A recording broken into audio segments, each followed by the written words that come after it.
All right. So like the rest of the country, I was watching the Kavanaugh hearings and I was disappointed when he was confirmed. But this I know. If we don't stop right now, at this time, as a country, and see this as bigger than Kavanaugh and bigger than Dr. Ford, then we lose out at an opportunity to actually look at ourselves and understand why this actually happened. And I'm not talking about the votes on the Senate. I'm not talking about the way Collins voted. I'm not talking about how people could have organized and when they could have changed and what they could have done and how they could have lobbied. Those are not the things I'm talking about. I'm talking about the fundamental issues that were brought to light at the hearing that told us about ourselves as a country. Number one, the perpetuation and normalization of rape culture. This is something that is very well known to all of us, that we've been seeing through the years, through the beginning of time, to be honest with you.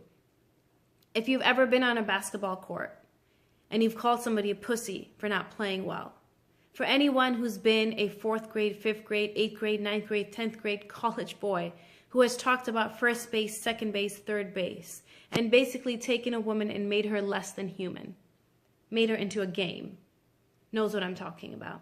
Anyone who's watched 16 Candles, was around in the 80s, celebrated the fact that you can steal underwear from people's drawers and think it's funny, knows what I'm talking about. Anyone that's shopped for young girls and knows that girls are encouraged to disrobe when boys are encouraged to just wear normal clothes, knows what I'm talking about. There is a perpetuation of rape culture, and it was brought to light to the highest job interview in this country from a credible accuser with incredible testimony. Issue number two, the access that comes with privilege for people that are not qualified. Yes, Kavanaugh did go to the top law school, and he did rank number one, but he also had access because of his legacy to that institution.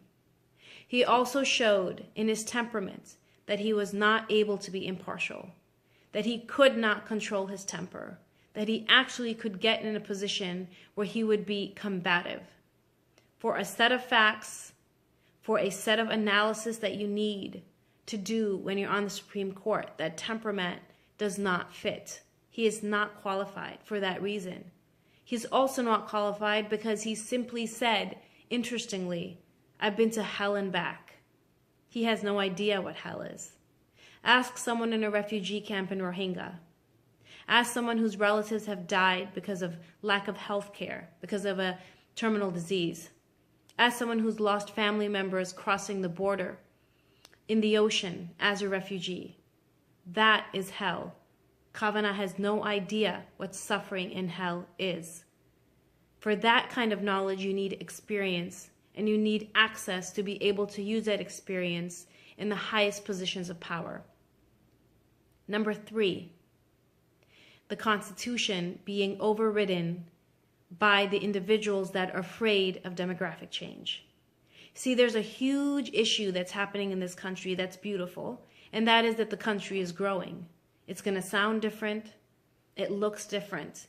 And there's a lot of people in support of Kavanaugh that are afraid of that change. And they will do everything to be able to be in positions of power to put in policies, whether it be for immigration or choices that women make, to make sure that the country doesn't change too much. But the reality is that America is based on change and diversity, and the Constitution is created to promote that diversity. That's why it is so powerful. It is not to be used and altered when you're afraid of diversity itself. So these three issues that are brought to light, the normalization of rape culture in this country, the access that people with privilege get that don't deserve it and who are not qualified, resulting in mediocre output. Number three, the altering of the Constitution based on fear. How do we actually solve these three issues? How do we counter them? Well, one place to begin is at your local and state level.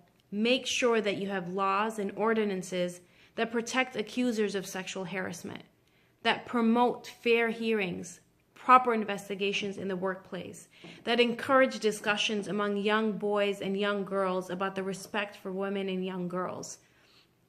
Even though we had this happen at the highest court of the land and a very powerful Senate Judiciary Committee, there's no reason that every state and every county and every city can't take back the respect for women and girls in its own neighborhoods and in its own communities. Number 2, make sure that there are ordinances, laws, programs at the state and local level that give access to individuals coming from marginalized communities, that give opportunities to individuals that come from neighborhoods that don't have access, that don't have legacy to big institutions. Let them through the door. Give them resources. Give them tools. We are missing out on a wide variety of people that can be so qualified and can change this country for the better. Number 3, make sure that you have protections at the state and local level that provide fundamental freedoms like those provided in the U.S. Constitution at your local state constitutions as well. Always know that the U.S. Constitution gives you protections and freedoms, but the local government can always give you more. And always understand that the protections and fundamental principles are for all people in this country. That's why these protections exist, and that's why they are to be relied upon in times of fear and change.